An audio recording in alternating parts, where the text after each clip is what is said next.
성막은 하나님께서 명령하신 대로 세워졌습니다.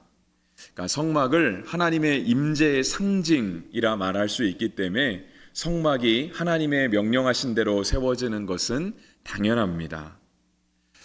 그래서 오늘은 출애굽기 마지막 시간인데요. 오늘 설교의 결론도 그거 한 줄입니다. 그러니까 성막은 하나님의 명령하신 대로 세워져야 한다. 그러니까 이제 오늘날 성막이라고 할 수 있는 것은 바로 교회이지 않겠습니까? 그리고 우리가 이제 다음 주부터는 고린도전서를 볼 생각인데요. 고린도전서 1장 1절 또 1장 2절 그렇게 시작하는 말씀에 보면 교회는 곧 하나님의 부르심을 받은 자들이다. 예수 그리스도의 부르심을 받은 자들이다라고 되어 있습니다. 그래서 우리 한 사람 한 사람이 이제 교회라 칭할 수 있는 것이죠. 그러니까 오늘날의 성막이라 할 수 있는 교회가 하나님의 명령대로 세워지는 것이 당연하다라고 한다면 움직이는 교회라 할 수 있는 성도 한 사람 한 사람도 하나님의 명령하신 대로 세워져야만 합니다. 오늘 본문은 17절부터 보았습니다. 17절은 둘째 해 첫째 달 곧 그 달 초하루에 성막을 세우니라 라고 되어 있습니다.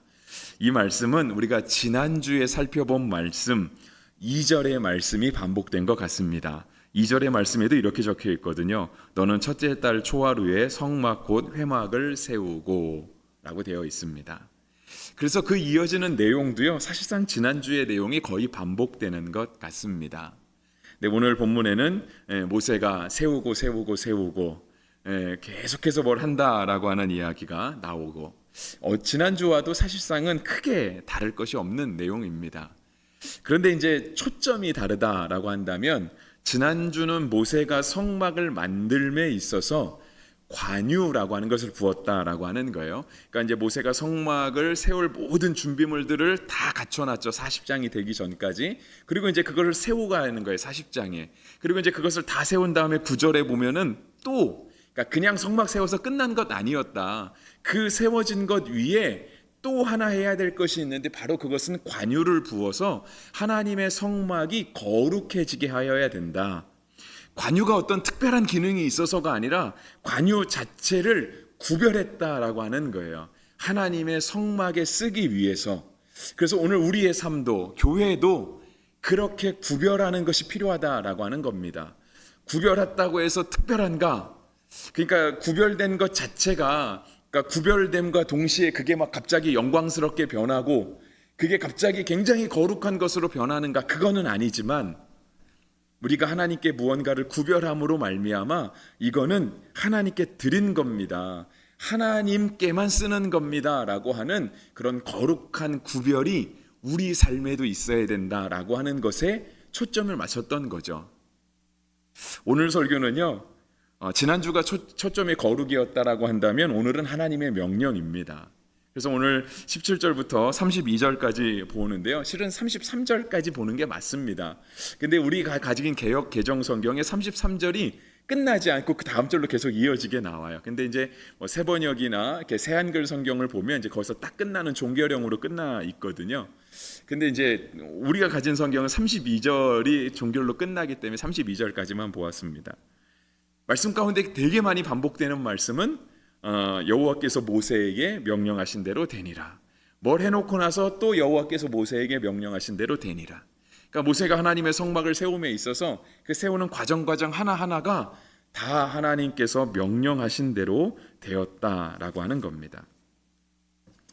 제가 지난주에 이 거룩에 대한 설교를 하면서요.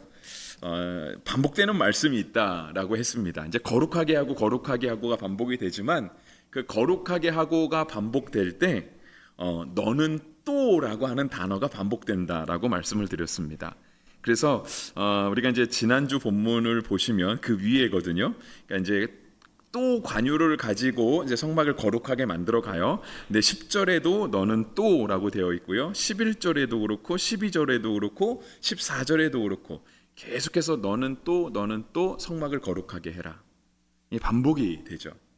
오늘도 반복되는 게 있습니다. 오늘 반복은 더 많습니다. 반복되는 단어는요. 또라고 하는 단어입니다. 또라고 하는 한 단어 또는 그는 또라고 하는 세 글자 이 단어가 계속해서 반복이 되는데요. 19절에, 그러니까 처음에 이제 18절부터 봐야 되겠죠. 왜냐하면 17절은 둘째 해 첫째 달 초하루에 성막을 세웠다라고 되어 있는데, 그 성막을 세우는 과정이 18절에 모세가 성막을 세우되라고 하면서 이제 19절부터, 그러니까 18절에는 받침들을 놓고 널판들을 세우고 띠를 띄우고 기둥들을 세웠다. 그 다음에 19절에 또 하면서 여호와께서 모세에게 명령하신 되니라. 그다음에 20절에 그는 또라고 하면서 21절에 또 하고 여호와께서 모세에게 명령하신 대로 되니라.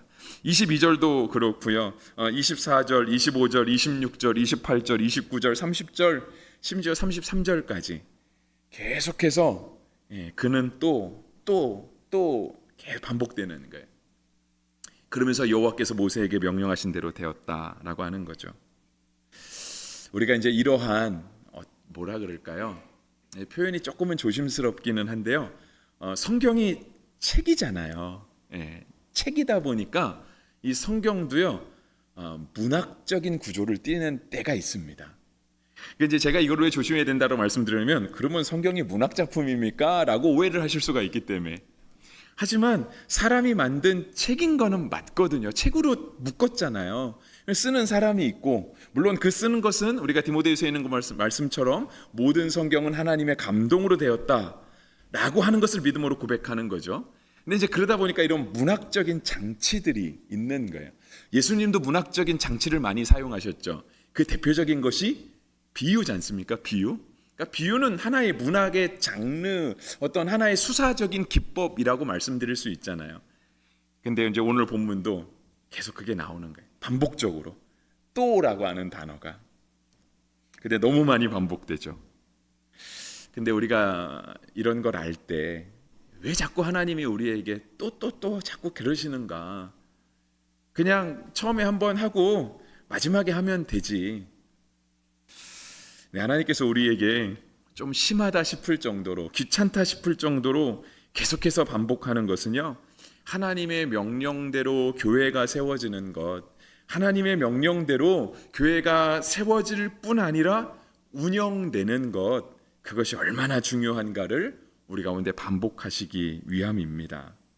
그래서 우리도 우리 교회가, 우리 한 사람 한 사람이 교회라고도 할 수 있는데, 우리의 개인의 삶이 진짜 하나님의 명령대로 잘 따라가고 있는지 그거를 살펴야 하는 겁니다. 실은 오늘 설교는 이게 답니다. 하나님의 명령대로 가는지를 보아야 된다. 우리 교회를 점검하고 우리의 삶을 점검하고. 그런데 이제 이렇게 끝낼 수는 없잖아요. 그럼 이제 설교 준비를 너무 안 한 것 같으니까. 그래서 저도 수레굽기를 마지막 하는 이 설교를 어떻게 끝내야 될까를 이렇게 좀 고민을 했어요. 왜냐하면 특별한 게 없거든요. 지난주는 거룩이었고 이번은 하나님의 명령이고. 그러다가 이제 마침 든 생각이, 그냥 성경 안에는 하나님의 명령대로 살아간 사람과 또 하나님의 명령대로 살아가지 않은 사람의 이야기가 사실 들어있는 거잖아요. 그죠? 그러니까 어떠한 상황과 또 어떠한 형편에도 하나님의 말씀대로 하나님의 명령대로 살아간 사람의 이야기가 있고, 또 그렇지 않은 사람의 이야기가 있고, 어쩌면 그게 성경이 담고 있는 사람들의 이야기, 사건의 이야기의 전부가 아닐까라고 하는 생각이 들었습니다. 그러면서 하나님의 명령대로 세워진 것, 오늘 성막도 하나님의 명령대로 세워지지 않습니까? 하나님의 명령대로 세워진 것에 가장 대표적인 것을 하나 찾아봤더니 노아의 방주가 있더라고요. 창세기 6장에 기록된 노아의 방주. 노아의 방주의 얘기에서요, 노아가 하나님의 명령하신 대로 방주를 지었다라고 하는 얘기는 몇 번 반복이 됩니다. 그 중에 제가 6장 22절 말씀을 갖고 왔는데요. 노아가 그와 같이 하여 하나님이 자기에게 명하신 대로 다 준행하였더라.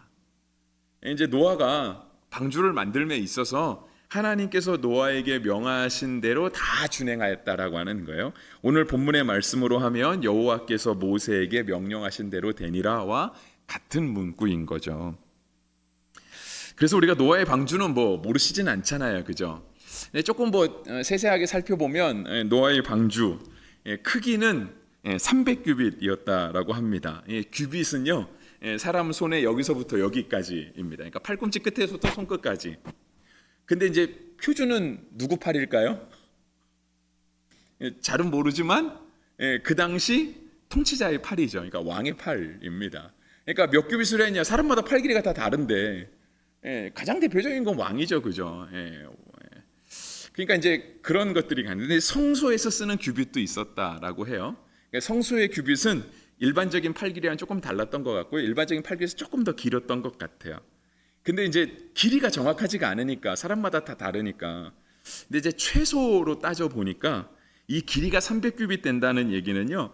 최소로만 따졌을 때 한 133m 정도 방주의 길이가 이게 미국 어디 가면 모형이 있다고 하는 것 같더라고요. 여러분 제주도에 가면 방주교회 있는 거 아시나요? 다녀오셨었나요?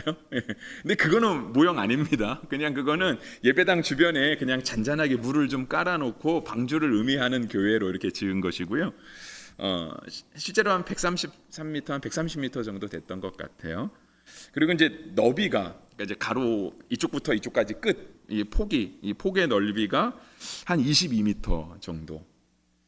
그리고 높이가 한 30규빗 정도 된다고 하니까 13m. 우리 예배당 여기까지 얼마나 될까요? 폭이 그래도 20m 넘을 것 같죠, 그죠? 높이는 13m까지 될까요, 우리가? 근데 이제 길이는 130m였다라고 하니까 우리 교회가 이렇게 길게 쫙 100m 여기서부터 100m 가면 우리 전재수 우리 해수부 장관 사무실 넘어가지 않을까요? 굉장히 큰 길이겠죠, 그죠?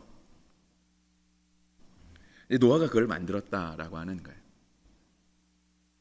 근데 노아가 이 방주를 만들 당시에 만드는 사람은 고작 8명 뿐이었죠, 그죠? 왜냐면 노아의 아내, 그다음에 세 아들 셈과 함과 야벳, 그 며느리 셋. 그러니까 사람은 8명밖에 등장하지 않거든요. 노아가 이 방주를 어느 정도 만들었을까? 성경은 방주의 사이즈는 기록하고 있지만 방주를 몇 년 동안 만들었는지는 기록하고 있지 않습니다. 근데 이제 사람들이 한 120년 만들지 않았겠느냐라고 생각을 해요. 이제 그거는요. 창세기 6장 3절에 여호와께서 이르시되 나의 영이 영원히 사람과 함께하지 아니하니니 이는 그들이 육신이 됨이라. 그러나 그들의 날은 120년이 되리라 하시니라. 그러니까 하나님께서 이제 세상을 심판하시겠다라고 작정을 하시고 사람의 날은 120년이 될 것이다라고 하는 말씀이 있기 때문에 아마 노아가 120년 동안 방주를 만들지 않았을까라고 하는 거예요.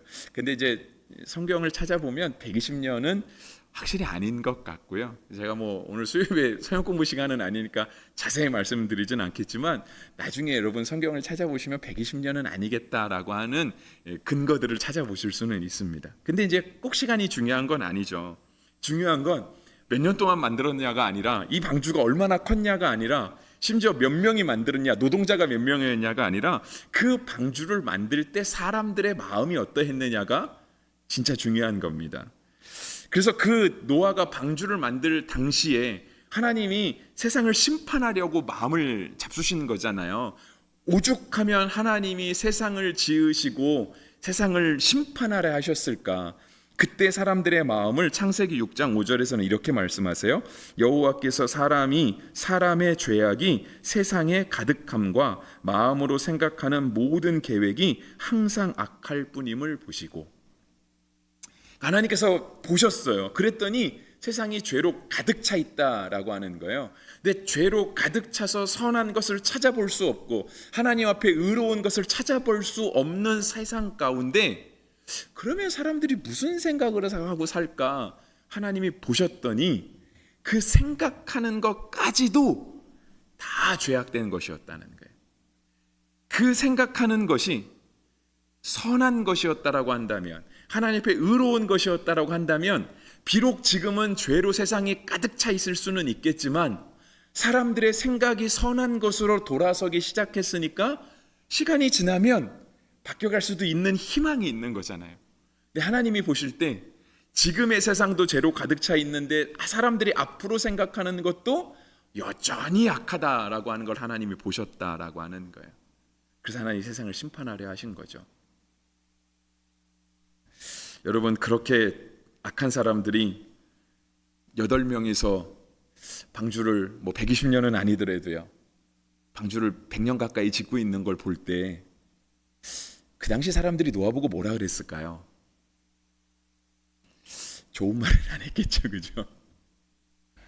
아마 노아가 그 당시 사람들에게 그 온전한 사람으로 인정받기는 어려웠을 거예요. 하지만 성경은 노아를 향해 노아는 의인이요 당대의 완전한 자다라고 표현하고 있거든요. 그러면 하나님 앞에 의인이고 당대에 완전했던 노아가 그 당시 사람들에게 받았을 그 비난들, 비웃음들, 그런 것들은 쉽지 않았겠죠, 그죠? 근데 그게 이래로 끝나지 않았을 거예요. 왜냐하면 방주 깃는 기간이 적어도 몇십 년이었으니까 몇십 년 내내 사람들이 노아를 보고 나서 저런 미친 그렇게 말하지 않았겠습니까? 그런데요, 여기에 하나 더 해는 게 있어요. 창세기 6장 11절. 그때에 온 땅이 하나님 앞에 부패하여 포악함이 땅에 가득한지라. 그러니까 사람들이 악했거든요. 악해서 노아를 보면서 막 뭐라고 하고 비난하고 비웃고 그랬을 거예요. 근데 그 당시 사람들은 악할 뿐 아니라 창세기 6장 11절에 의하면은요, 포악했다고요. 포악함이 땅에 가득했대요. 그러면 그 사람들이 노아를 향해서 비난하고 비웃고 하는 것들이 단지 어떤 가스라이팅 같은 말로만 하는 언어적인 폭력은 거기에 그치지만은 않았겠죠, 그죠? 포악한 사람들이 노아를 향해 어쩌면 물리적인 폭력도 충분히 가했을 수 있었을 거예요. 왜냐하면 사람들이 워낙 악했고, 그리고 포악함이 세상에 가득했다고 성경이 기록하고 있으니까. 근데 노아가 그 긴 시간 방주를 지을 수 있었던 이유는 뭘까요? 그게 하나님의 명령이니까. 그게 하나님께서 노아에게 말씀하신 하나님의 명령이었으니까 그가 지킬 수 있었던 겁니다. 노아가 당대의 의인이고 완전한 사람이라고 하는 칭호를 얻은 거는요, 그냥 얻어진 게 아닙니다.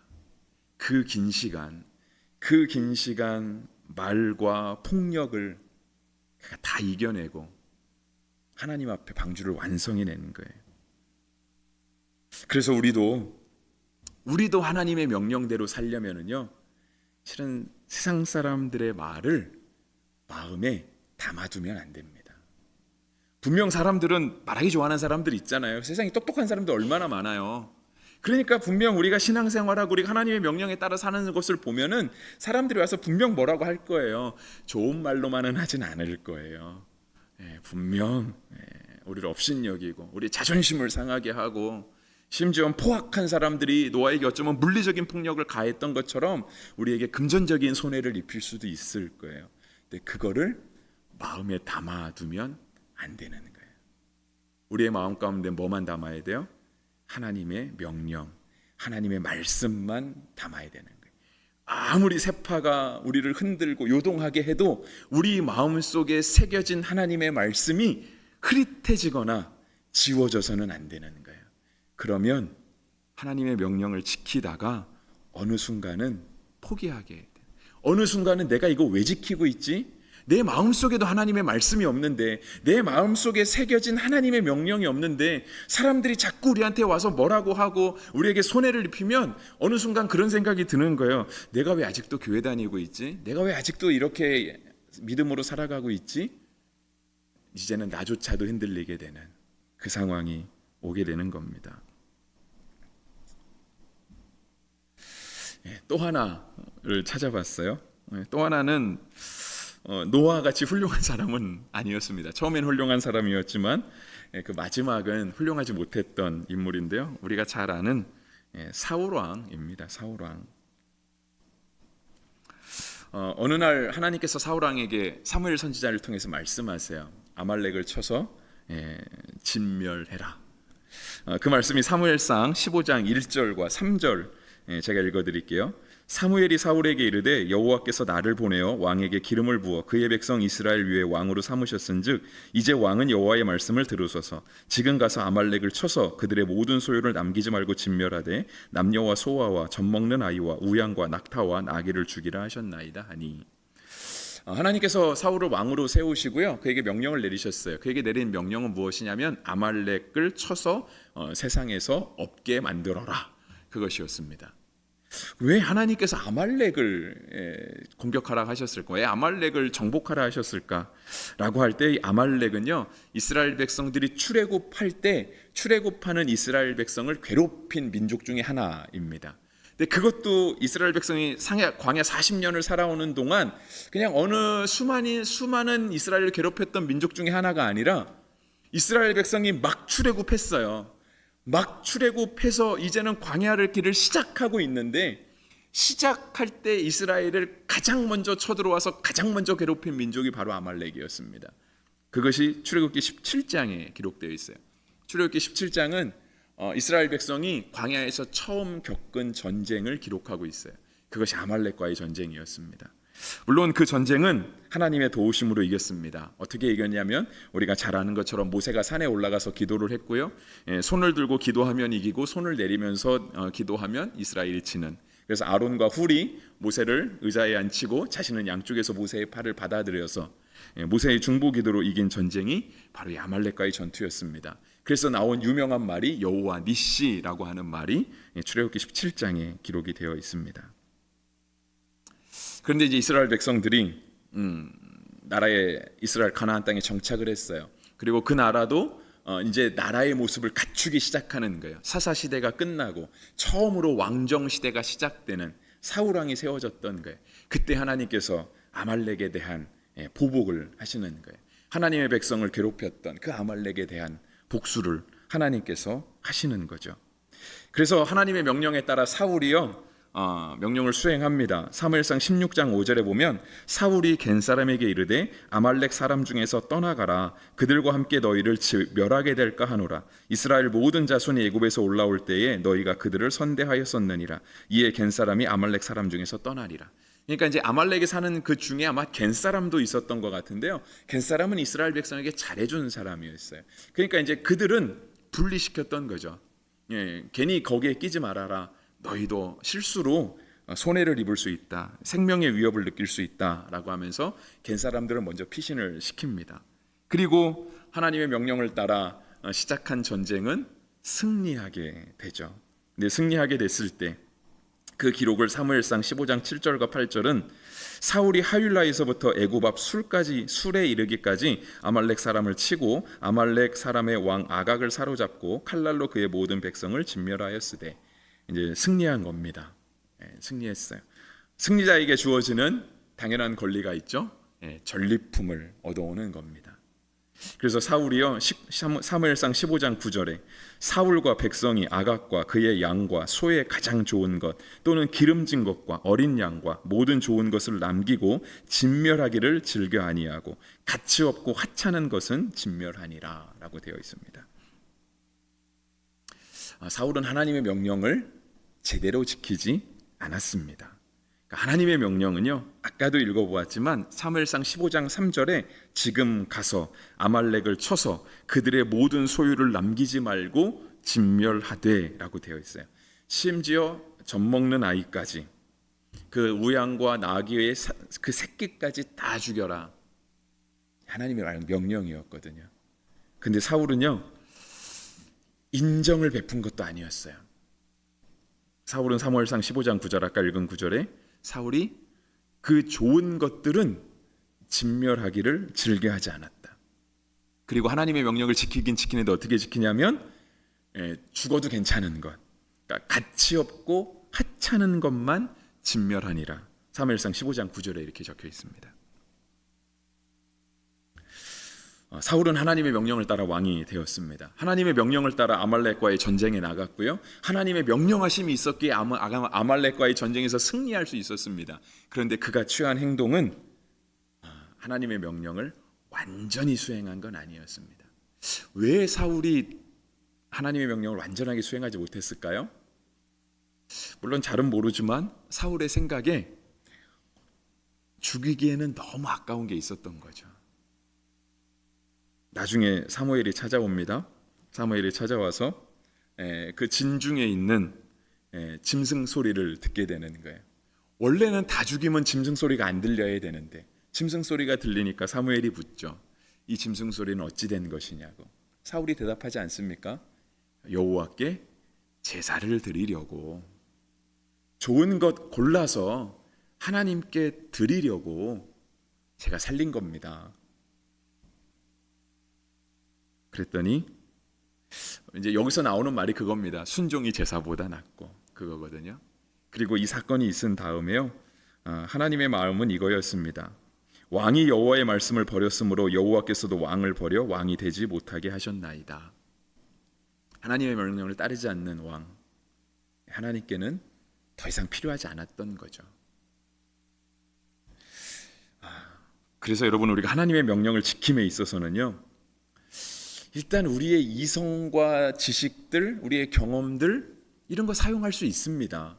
왜냐하면 하나님께서 우리에게 이성을 주시고 논리를 주시고 생각도 주시고 어떤 이에게는 아주 전문적인 지식도 주시잖아요. 그런 걸 가지고 하나님의 말씀을 분별할 수 있겠죠. 근데 그런 것들이 하나님의 말씀을 넘어서서는 안 되는 거예요. 하나님의 말씀을 희석시켜서는 안 되는 거예요. 도리어 우리의 이성이 하나님의 말씀을 절대적으로 신뢰해서 우리가 생각할 때 이거는 자연적으로 안 되는 일이고 이성적으로 안 되는 거지만 여호와께서 명령하셨으니 될 것이다 라고 하는 믿음의 결단들을 이끌어낼 수 있어야 되죠. 그래야 하나님의 명령하신 대로 행할 수 있는 겁니다. 하나님께서 우리에게 생각하는 사고를 주신 것은 하나님의 명령을 듣고, 물론 거기에 우리의 생각도 하겠죠. 세상의 소리도 듣겠죠. 세상의 소리를 안 들으면 안 되지 않겠습니까? 세상의 소리를 안 들을 거면 굳이 교회가 세상에 있을 필요가 없잖아요. 그냥 절에 가도 되고 산속 깊이 들어가도 되잖아요. 그러니까 듣기는 들어야 되는 거예요. 근데 그런 것들을 통해서 하나님의 말씀을 희석시키거나 하나님의 새겨진 말씀을 흐릿하게 만들거나가 아니라 도리어 믿음으로 하나님 앞에 결단하고 어떻게 하면 하나님의 말씀을 더 완벽하게 수행할 수 있을 것인지를 따지는 것이죠. 그래서 말씀의 결론을 내리면 성막은 하나님의 명령하신 대로 세워졌다입니다. 여러분, 성막이 하나님의 명령하신 대로 세워졌기 때문에 그 성막에 임재하시는 하나님을 이스라엘 백성들이 보고 믿을 수 있었던 거죠. 그 성막에서 선포되는 하나님의 말씀을 진짜 하나님의 말씀으로 받을 수 있었던 거예요. 만약에 성막이 세워짐에 있어서 하나님의 명령대로 되지 않은 부분이 있었다라고 한다면 행여라도 그곳에서 선포되는 말씀 가운데 그래도 저게 꼭 하나님의 말씀은 아닐걸? 왜냐하면 내가 성막이 어떻게 세워지는지 알거든. 다 하나님의 말씀대로 세워진 건 아니야. 사람들이 자신의 생각들을 감히 했고 그냥 하나님의 명령을 조금 어기면서 저걸 하나님의 성막이라고 했어. 그러니까 들을 이유도 100%는 아닌 거겠죠. 그런데 하나님의 말씀대로, 하나님의 명령대로 성막이 세워졌기 때문에 그곳에서 하나님을 예배할 수 있는 거고요. 그곳에서 선포되는 말씀을 하나님의 말씀으로 우리가 순종할 수 있는 것입니다. 교회도 마찬가지여야 하는 거예요. 우리가 교회라고 한다면 우리도 마찬가지여야 되는 겁니다. 하나님의 명령대로 움직이면 놀라운 기적이 일어납니다. 제가 이 기적도 많이 살펴봤는데 시간이 많이 가서 많이는 못하겠고요. 하나 에스겔의 말씀, 우리가 잘 아는 말씀으로만 찾았습니다. 여러분, 에스겔 37장에 마른 뼈가 살아나는 장면이 있잖아요. 제가 그 말씀을 읽어드릴게요. 37장 9절로 10절. 또 내게 이르시되 인자야, 너는 생기에 향하여 대언하라. 생기에게 대언하여 이르기를 주 여호와께서 이같이 말씀하시기를 생기야, 사방에서부터 와서 이 죽임을 당한 자에게 불어서 살아나게 하라 하셨다 하라. 이에 내가 그 명령대로 대언하였더니 생기가 그들에게 들어가매 그들이 곧 살아나서 일어나 서는데 극히 큰 군대더라. 하나님께서 에스겔에 묻지 않습니까? 골짜기 가라고? 뭐 있냐? 마른 뼈 있습니다. 하나님 물으시잖아요. 그것들이 살아나겠느냐? 근데 하나님께서 에스겔에 말씀하시는 거예요. 명령하시는 거예요. 너가 나의 명령을 대언해라. 여러분, 에스겔에게 사람을 살릴 수 있는 힘과 능력이 있는 건 아니었어요. 근데 에스겔이 하나님의 명령에 100% 순종해서 하나님의 말씀을 그대로 대언했더니요, 마른 뼈가 살아나기 시작하는 거예요. 여러분, 한국교회가 언제 살아날까요? 여러분, 우리 안에 식어진 신앙이 언제 살아날까요? 방법은 하나님의 명령대로 행하는 방법밖에 없어요. 하나님의 명령대로 하면 하나님이 살려주시는 거예요. 여러분, 교육부가 부흥할 수 있는 길이 있을까요? 여러분, 정말 예수 전하기 어려운 이때에 다시 옛날처럼 막 교회 사람들이 몰려들고 여기저기서 복음을 전하고 그런 일이 다시 일어날 수 있을까요? 사람은 방법 없죠. 우리는 해볼 거 다 해봤잖아요. 가서 욕먹어 가면서 지하철에서 소리도 쳐봤고, 여기 부지런히 나가서 테이블 펴고 커피도 나눠줘 봤고, 다 해보고 안 해본 거 없잖아요. 그런데 거기에 하나님의 명령대로 하는 거, 그거 하나 빠지면 안 되겠죠, 그죠? 오늘 우리가 하나님의 명령대로 행할 때 우리도 살아나고 교회도 살아나고 이 땅 가운데 하나님의 놀라운 성막이 세워질 줄 믿습니다. 성막은 하나님의 임재의 상징이잖아요. 오늘 우리가 하나님의 명령대로 살아갈 때 세상이 우리 교회를 통해서, 우리 모두를 통해서 하나님이 이 땅 가운데 임재하시는구나, 그 놀라운 하나님의 임재를 보게 될 것입니다.